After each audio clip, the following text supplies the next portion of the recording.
Guys, honestly, I am surprised these numbers are not even worse. Stellantis profits have dropped by 50%, but this is the beginning. This is the beginning of a huge collapse. Stellantis are not going to rebound from this. I really believe this company will sell some of its brands, as it is now threatening to do, to Chinese car companies. And I believe Stellantis is in the fight of its life just to stay alive by 2030. Hello, my friends. Welcome to the channel. I'm Sam Evans. You're watching the Electric Viking. Phenomenal to see you. Now, if Stellantis really was making electric cars that were great, that were value, that were... In my opinion, Stellantis should be sued and the SEC should investigate them. They claim they make a profit selling electric cars. They are 100% lying. Guys, I am willing to say this on YouTube. I know Stellantis can sue me. I absolutely know that they can sue me for this. Stellantis, I'm going to call you out right now. You are 100% lying. You are not making a profit on selling EVs. Maybe some individual ones here and there. Overall, you are not. And you're saying that you are. That is a lie. That is a lie. Now, we know Stellantis, they have purchased a stake in a Chinese car company, and it's now basically a joint venture. That Chinese car company now is going to set up, I believe, in Italy. If Stellantis was really capable of making affordable EVs in Italy, why are they getting this Chinese car company to come to Italy and do it for them? That tells you pretty much everything you need to know about this massive conglomerate. And honestly, it's a cluster. This is what I think of Stellantis. There is so many brands, but none of them are actually all that compelling.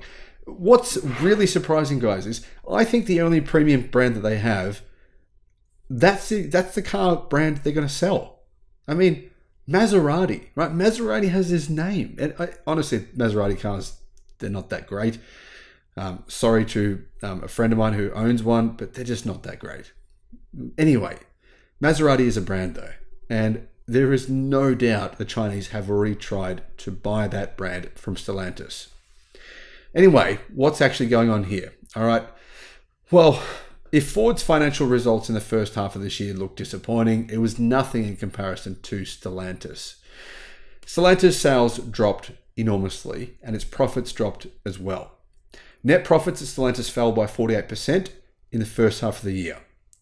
Adjusted income dropped $6.2 billion. The share price has fallen by about 10% since this happened. Now, CEO Carlos Tavares blamed the results largely on the car maker's performance in America. He's blaming Americans. Americans, it's your fault that Stellantis doesn't make any good cars in America. Anyway, that's where its sales actually dropped by 16% despite the car market growing overall. Now, CEO of the company has warned there is no place for sentimentality when it comes to loss-making brands. If they don't make money, we'll shut them down, said Carlos Tavares, leading to speculation that Lancia, DS, Maserati could all be on the firing line and could be sold to Chinese conglomerates such as Geely or SAIC Motors. We cannot afford to have brands that do not make money. Carlos Tavares refused to accept that enormous, brutal, cost-cutting measures were in any way responsible for the company's plight. He's trying to put a positive spin on this. He's saying, no, it's all good, guys. Just forget it. Business as usual. We're going to be fine. This is the greatest disruption in history. Two things are happening here. This company will be put between a hard place and a rock in a way that it has never known before. You're looking at, obviously, Chinese car brands. I mean, Stellantis is helping this happen by its so-called partner, Leapmotor, coming in and making EVs for them. But anyway, the point is, Chinese car companies are going to take over any market that they can. That Stellantis, basically, any market that Stellantis is in, they're doing that. I mean, Jeep already went bankrupt. Jeep is a Stellantis brand. They already went bankrupt in China. The same thing will happen if there's any brands left that are from a Stellantis group in China. All of them will leave. So they're going to lose that market. And that's 33% of all cars being sold worldwide. But at the same time, car sales will continue to fall. They'll decline and decline and decline. And when autonomy comes, it's already really basically right on that precipice of happening. It's going to happen within the next few years. And people like Tony Seba saying car sales will fall by 80% by 2030. It may not happen in 2030. It may be 2035, but car sales will crash or collapse. While corrective actions were needed and are being taken to address these issues, we have also initiated an exciting product blitz, said the CEO, with no fewer than 20 new vehicles launching this year. With that brings bigger opportunities when we execute well. I actually think the Stellantis company had brands that were really iconic a few years ago, and they've sort of been driven into the ground. I mean, Jeep is an iconic brand. Well, it was anyway. Dodge, muscle cars, it was iconic. It's not, barely sells anything now. What about Alfa Romeo? Same deal. I mean, Alfa Romeo has been just, it's what wins the category of the most unreliable cars in the world. It won that for about 10 years in a row. Realistically, Maserati as well.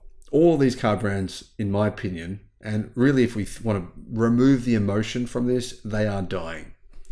Included in this list of so-called 20 new vehicles coming this year, why do they need 20? Seems like overkill, but anyway, is the Lancia Ypsilon and the Hurricane-powered Ram 1500. Stellantis will instigate price cuts to make its cars, trucks, and SUVs more competitive, something dealers have been calling for. Now, in America, sales for Ram have collapsed this year. I mean, it's Jeep as well.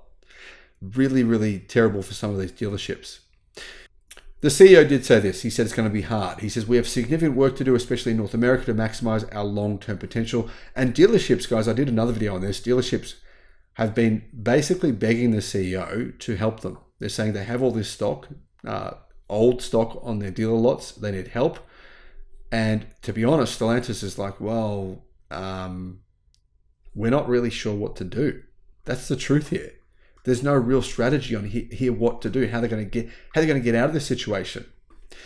Guys, what do you think about all this? Do you think Stellantis is, I mean, all these car brands, are they all of a sudden going to be revived and turn into these, their previous former glory days? Are those glory days coming back? I think it's extremely unlikely for any of them, but could happen. I mean, think about it. What happened with Volvo? After Geely bought Volvo from Ford, suddenly Volvo became this really relevant car brand again. And they're seen now as being Swedish, even though they're Chinese. They're good cars. I mean, but to be honest, they're not Swedish. But Volvo really, in some ways, was resurrected by becoming a Chinese car brand. That could happen to some of these brands. I'm not saying I wanted to, but let's be real. It's going to happen. It's simply just a matter of time.